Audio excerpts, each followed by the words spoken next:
Bien le bonjour à vous, Alix. Madame, monsieur, bonjour. Voici l'actualité nationale en 4 points, à commencer par l'Assemblée nationale.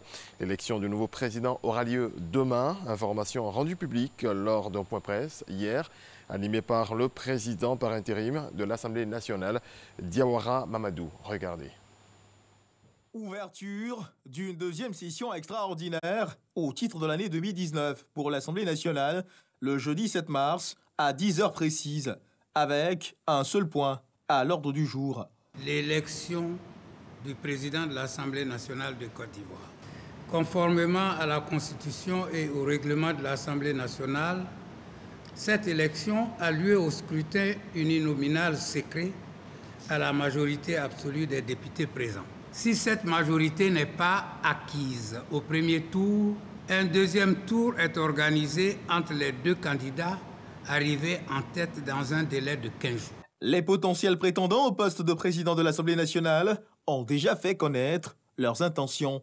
À ce jour, nous avons enregistré 2 candidatures qui sont M. Amadou Soumaoro, député de Séguéla sous-préfecture, et M. Ngouan Jérémy Alfred, député d'Aboisseau commune.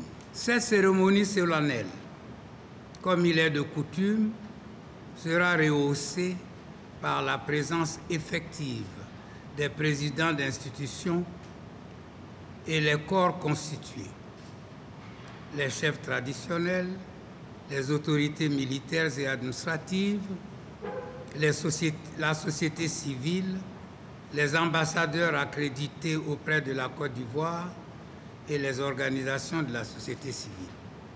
Le 10e président de l'Assemblée nationale de Côte d'Ivoire sera donc connu ce jeudi. C'est un reportage de Herman Guivet. La 3e édition du Forum africain pour la résilience s'est ouverte hier à Abidjan. Cette initiative de la Banque africaine de développement BAD offre une tribune pour débattre, exposer et réfléchir sur les défis posés par la migration. Cheikh Koné. En 2017, selon les Nations Unies, sur les 258 millions de migrants internationaux dans le monde, 106 millions provenaient d'Asie, 61 millions d'Europe, 38 millions d'Amérique latine et 36 millions d'Afrique, soit 14% du flux migratoire. Pourtant, des préjugés et discours présentent l'Afrique comme le continent pourvoyeur de migrants irréguliers. Aujourd'hui, il faut promouvoir un nouveau paradigme qui met l'accent sur le fait que la migration peut être une bonne opportunité pour les pays africains. C'est le sens de l'agenda africain qui a été élaboré, qui présente la migration comme étant un levier de développement, comme étant un facteur de coopération sud-sud. Dans les faits, les migrations interafricaines sont plus importantes que celles qui partent à l'extérieur du continent. Et elles contribuent à la création d'activités, d'emplois et à des échanges d'expériences. Pour ceux des Africains qui partent, leur contribution au développement de l'Afrique est indéniable selon plusieurs experts présents à ce forum.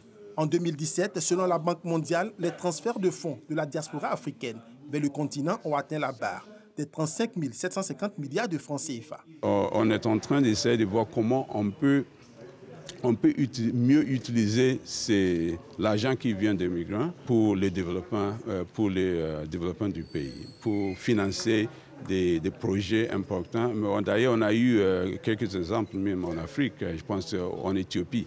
Durant 3 jours, les débats menés par les représentants d'organisations régionales et sous-régionales, du secteur privé, de la société civile et du milieu universitaire s'articuleront autour de 4 thèmes en lien avec les défis migratoires. On sera à présent à Boaké où les conducteurs de mototaxis et de tricycles sont sensibilisés au port du casque. Plus de 1000 casques et chasubles offerts par le ministre Amadou Koné lors de cette première étape de sensibilisation sur au Corona. Une enquête des sapeurs-pompiers militaires indique que seulement 10 personnes sur 100 propriétaires d'engins à 2 roues portent un casque en Côte d'Ivoire. Toujours selon cette étude, 50% des accidentés de moto seraient en vie s'ils avaient un casque. Depuis le début de l'année, des sensibilisations sont menées sur les avantages du port du casque. Pour intégrer le port du casque dans le quotidien des Ivoiriens, une caravane nationale de distribution gratuite est initiée par l'État de Côte d'Ivoire. Cette caravane a été lancée à Bouaké par le ministre des Transports, Amadou Koné.